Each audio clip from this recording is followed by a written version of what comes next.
Oh, yo, true story. True story. So I'm writing my cousin, right? I didn't know what he was locked up for. I'm writing him. Start studying the books, no money, whatever. He said, no, hey, stop sending me money, just give me books. So I'm like, all right, cool, I'll get you some books. Well, I started working. My extra job, I was already working like 36 hours a week. So I picked up another job, 40 hours a week. Now I'm doing 40 hours plus 36. That's, 76 hours a week. Then I'm picking up overtime hours. You know what I mean? I'm still trying to, provide and work.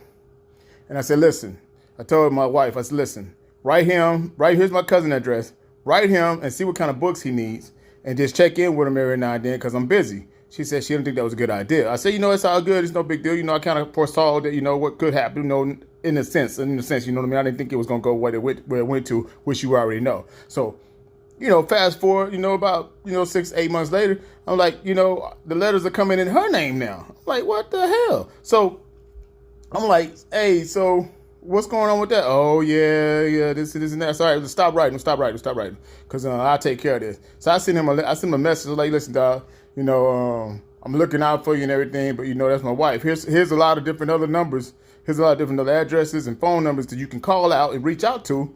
And these girls right here, man, they good girls. They, they just looking for somebody to write. They single. They ain't really got nobody, but hands off the missus. He's sending me a letter back telling me, hey, listen, dog, hey, you need to watch your wife. She's sneaky, and it's all on her, this and that, man. I never cross you, cuz, we family forever, blah, blah, this and that. I got the letters, So I was like, all right, cool, no problem, no. So I put it to the side.